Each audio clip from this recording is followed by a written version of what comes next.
All right, bro, when you are. All righty. Yo, this your boy David E, aka David L. Patron. I want to welcome you guys to this Up From Here podcast. Now I have my good friend here with me today. His name is Jared. He's actually a title lawyer here at Arena Title, guys. And Jared, can you kind of give him an insight on who you are and exactly what you do? Yeah, it's funny. You know, I graduated from law school in 2015. And I, in law school, quickly realized that I just enjoyed real estate and the whole idea behind real estate law, property law. And so I started focusing on that, took a lot of classes related to that. And then I started researching real estate investing, and I just got hooked on it. And I figured, what's the best way for me to apply my law degree to the real estate investing world? And that was to do title work. And so 7 years ago, started doing title work right out of law school. And, last year started my own firm, had a really good year this year. And our goal is just to make a bigger impact on St. Tammany Parish and the New Orleans market. And I feel like we did that last year, and I'm looking forward to what we're going to do next year. Okay, man. That's a beautiful thing, man. So how critical is a title search when it comes to real estate transactions? And what are the potential risks of overlooking this process? Yeah. I think, I actually just had this conversation with somebody recently. The title insurance process is really just an assessment of risk, right? And so the title review is so that you as a buyer can know whether there's any title issue that you're gonna have to deal with going forward. Just like doing any due diligence on the property, you might get the property inspected. You might, if you're buying a residential house, go to look at the school zone, make sure that the area is safe.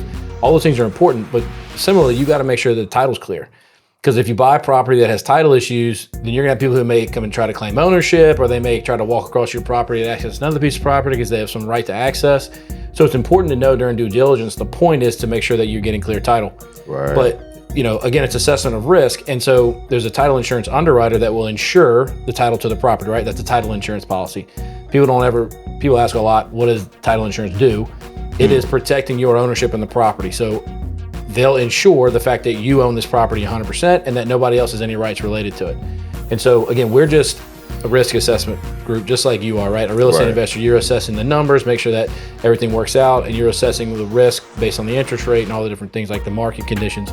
We're assessing the risk based on what's happened with this property over time related to title, and is it worth insuring that position and giving the buyer the information to know, like, this is what I'm buying from a title insurance standpoint or from a title standpoint. Wow, that's super interesting, man. I was actually talking to one of my friends about how titles actually work. And I actually have a question outside of these questions, because he was talking about from like the 1960s and the 1950s on titles. Like, so how would a title search work is different from now to then? Yeah, so, back in the day, if you go to the courthouse and you look in the parish records, there is nothing but a room full of books. And every single real estate transaction back in time has been filed in those books. And so I can go to any transaction since Louisiana was founded and see where that title transferred from one person to the next if I want to. Over the last couple of years, especially with COVID, everything got electronic. And they were kind of gearing up like this before, but the clerks of court at the parishes started putting everything on the internet. So while in the past, for me to go do a title search, I had to go flip through every single book to figure out, where a title had passed. Now I can just go online and search for somebody's name, and a lot of that information is online. Like St. Tammany Parish goes back to 1972, right? And there's not much you have to do beyond 1972 for our job as a title insurance company writing title policies. But yeah, so nowadays, we have a full-time abstracting examining attorney who works for us, and he sits at the desk all day, and he just goes online to the public record and searches everything online. Now, if there's something not there, he may have to go to the clerk site to look at the actual book, but most of the time we're just doing everything online. That's cool, man. It's actually pretty interesting. Can you explain the role of a title lawyer in ensuring a clear and marketable title for a property? Yeah, so, the general rule is that we've got to go back at least 30 years, sometimes 45 years, right, to make sure that title's clear. Because there's some legal doctrines in place that allow people to make claims on property up to the 30-year mark. So we go back a little farther than that usually. So what that really means is that if you've had an issue on title that's over 30 years old, you can't bring that up anymore, right? Your time has passed, pretty much. So we go back about 30 to 45 years when we review title. So the first thing we're doing is we're looking in the conveyance records. That's where all the title has transferred from hand to hand in the online public records, right? So we look in the conveyance records. Then we look in the mortgage records. That would be where a lien, a judgment, some federal tax liens, anything like that's been filed in the mortgage records. Okay. So as a title company, we go back 30 years in the conveyance records to make sure that title's passed correctly from person to person, right? And then we go in the mortgage records and we'll check all of our buyers and sellers' names to make sure they don't have any liens or judgments we got to deal with. That's pretty much the gist of what we're doing. But to get to that point, we've got to gather all the right information from the buyer and the seller, get all their married names and maiden names, their social security number. So at the beginning of our process, we're kind of on a sprint to get all the information as fast as possible. We say 48 hours. Once we get the information, then we got to run them through the public record, and we do that over a 3-day period. So we're trying to get all of that done within a 5-day period, if not faster, to get our work done quickly. You got a 30-day contract, right? Maybe you might have a 10-day contract. So knowing that you have a 10-day contract and it takes us 5 days to get that work done, we got to move quick. And so our processes are built so that we can make sure we get things done in 5 to 7 business days. Right, man. That's pretty incredible, man. So what are some common issues or challenges that you can arise during the title examination process, and how do you address them? Yeah, so one of the things, I literally had this conversation a minute ago with somebody else, is that, and that contract we looked at a second ago, right? Right. A lot of people present me with a contract and it doesn't have all the information I need. And so again, going back to the fact that I want to get things done in 5 to 7 days, if I don't get all the information I need on the contract up front, then I got to go chase it all down. It just delays the process, right? So one of the biggest things I tell my investors is use a great contract, right? Have your title company help you draft the contract. If you don't work with a title company that will help you draft the contract, go find another one, because they will help you. If they know what they're doing enough, they know that giving you a good contract makes their life easier. Okay. So giving you a contract, it should be something that they want to do. So we have contracts for wholesale deals, subject to bond for deeds, subject to credit sales, straight up just regular sales from investors. So use a legitimate, good, well-vetted contract and know how it works, so that when you get the contract signed, it's got all the information you need so you can move quickly. One of my partners always says that the point of a contract is not just to communicate the terms of the contract, but so everybody can comprehend what the agreements are. So you actually understand what you're signing. And so if you get a good, simple contract written by a lawyer who does title work, then you can have everything on paper right there. Everybody communicated what's going on. They all comprehend what's going to happen next, and you're able to have a smooth transaction and get things done on time. Yeah, man, that's actually pretty incredible. So wholesale deals, right? I know wholesale is becoming a little bit different nowadays. Yeah. What do you guys do about the deals when they seem a little scammy-ish? Because I know it's been a lot of that happening. I've been hearing a lot of different stories lately. Yeah, unfortunately, there's a lot of people who learn how to do real estate investing on YouTube. They spend a weekend watching some videos and now they're an expert. Right. So, again, what I like to do with those people is try to educate them as much as possible. And I try to give them as much information as I can. I'm more than happy to sit down and explain to them exactly how the wholesale process works and kind of give them some insight and the documents they need in order to do their job. Okay. But I tell all my investors, before I'll do business with you, I need you to know that I only do business with investors that are upfront with their clients and that they know what they're doing and they educate themselves. Because I'm not going to be somebody who's trying to hide something from somebody else, and I'm not going to be teaching you how to do this process to where we got 10 deals that we're working, they all cancel at the end. I want to know that the work we're all putting in is going to get to the closing table, right?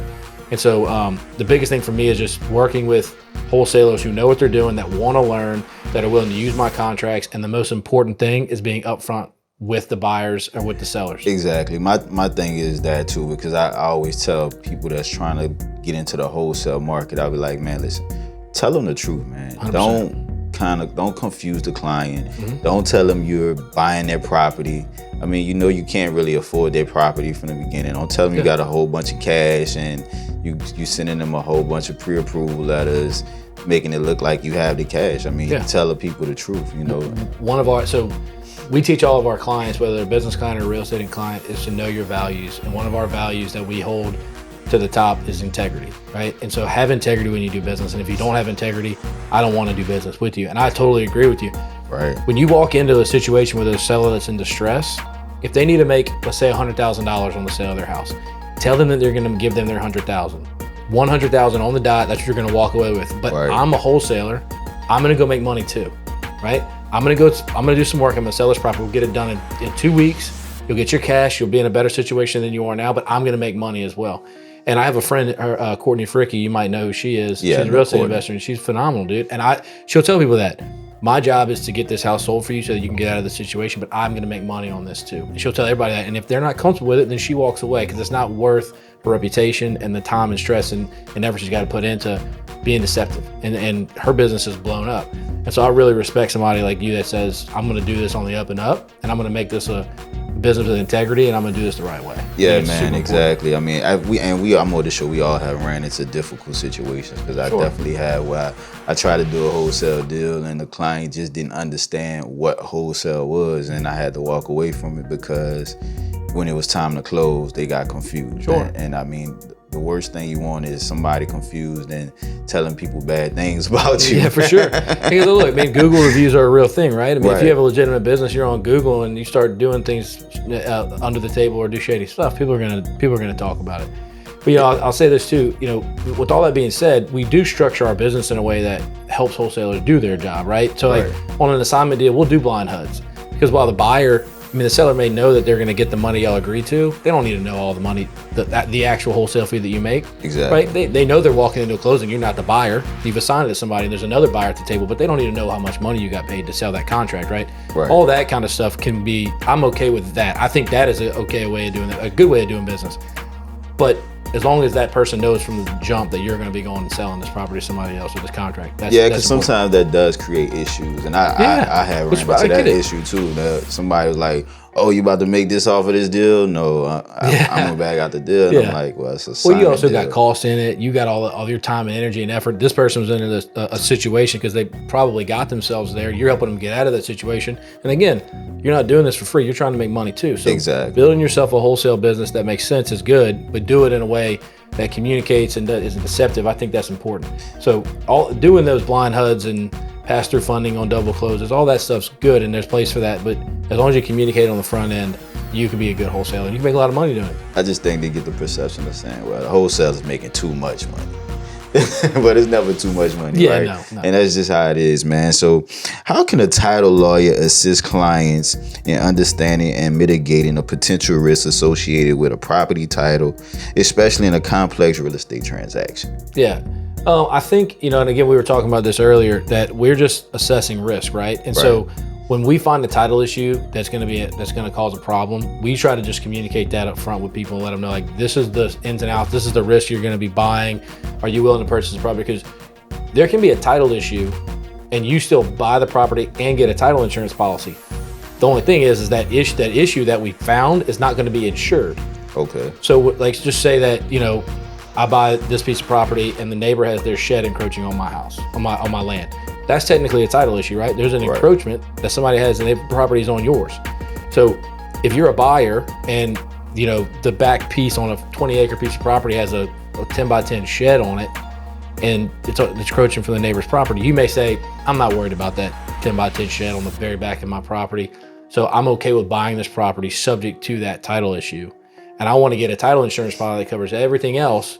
I just don't want to cover that one little issue with the shed, right? And so you can still get a title policy for that.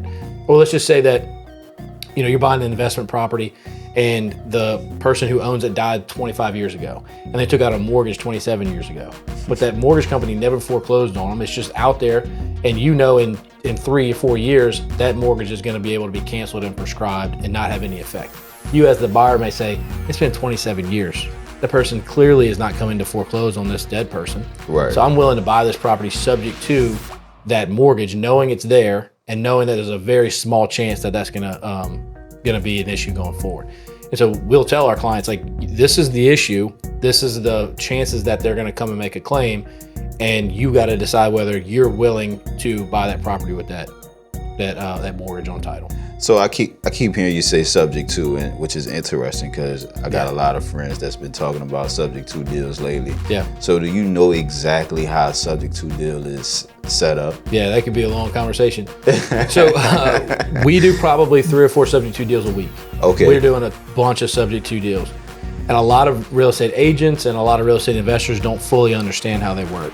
Okay. So this is just, and we can go into as much detail as you want, but a subject to deal is technically a form of seller financing, right? Okay. So in Louisiana, there's 2 forms of seller financing. There's a bond for deed and there's a credit sale, right? They can both be used in different situations, and I can go into the difference between the two of them if you'd like. But both of a credit sale and a bond for deed can be done subject to. And what that means is that a buyer is going to buy the property from the seller, and they're going to be paying on the seller's mortgage. So they're buying it subject to the seller's mortgage, and that seller's mortgage is going to stay outstanding. Instead of the seller paying it each month, the buyer is going to start paying that mortgage each month. So question, do they have to go through the process that the seller went through, meaning credit check and all that credit stuff? check, all those things? No, and that's one of the benefits that people see in it, right? As a buyer, if I buy it subject to your mortgage, my credit's not on the line, your credit's still on the line. I'm just paying your mortgage for you. And the reason why they would do that is, let's say that 2 years ago you bought a house and you got a 3% interest rate, right? And you're selling your piece of property. Well, me as a buyer, if I go to a bank, I'm going to be paying 10% on investment property right now. So I'll tell you as the seller, I will buy your property subject to your mortgage, and I'll give you another 2% on top of that so that you make a little money each month. And I still got the property at a 5% discount, right? Because you were paying a 3% rate to your mortgage company. I'm giving you 2%. So now I'm paying you 5%, and you're walking away with a little bit of money in your pocket every month. And now I don't have to go to a bank and get my credit pulled and pay 10%. Right. So a lot of people are doing that. And a lot of people, sellers, are in distressed situation, right? If you're going through foreclosure and you need to get out from under this situation, you might have a buyer come and say, look, I'll pay all the back payments you missed, and then I'll start paying your mortgage for you. Your credit's still on the line. And me as a buyer, I'm going to start paying your mortgage for you. And let's put a 2-year balloon payment on it, right? So in 2 years, I'm going to pay off your debt completely. But for the next 2 years, the credit's going to be as if you're paying that mortgage every month. So your credit's going to get better. I'm going to get the property at a discount. I'm going to put a tenant in there, and I'm going to make some money on this deal in the short term too. And then 2 years from now, I'll pay it off. Hopefully your credit's better as a buyer, and you can go buy another piece of property, right? So subject to deals make sense for people at certain instances and certain times. You got to make sure you understand them enough to know how to structure them, whether a credit sale or a bond for deed, and what the pitfalls and those things are. And you work with a title company that actually knows how to structure a deal the right way. Because we have a whole package of documents that allow people to powers of attorney and authorization forms for the buyer so that they can deal with the seller's mortgage company after the seller's gone, and deal with that and move forward without having to have hiccups and have to call the seller back in to go talk to the mortgage company, because they're not going to speak to the buyer unless the seller gives them the authority to do so. That's very interesting, man. Yeah. I hope y'all learned a lot today, because Jared just dropped some real good jewels on y'all for free. Yeah. Well, look, that's what we do, man. I want my investors to close deals, man. So anybody who wants to chat with me, they can just reach out to me, send me a text, give me a phone call. I'm happy to sit down and chop it up. I love talking real estate. It's fun. I understand it. And we take pride in knowing how to do the complicated stuff. Okay. Right. I don't want to be every title company who can do the easy things in and out the door, because the market fluctuates, right? Right now the market's down. Right. We're doing great right now because we're not only doing the buyers and sellers with the real estate agents, but we're doing the real estate investors business. We do tax sales, we do subject to deals, bond for deeds, credit sales, wholesale deals. We want to do that work. And so we'll do partitions for people. Like if you buy a piece of property with a co-owner and they don't want to do anything with it, we'll help you partition that property so you can move on.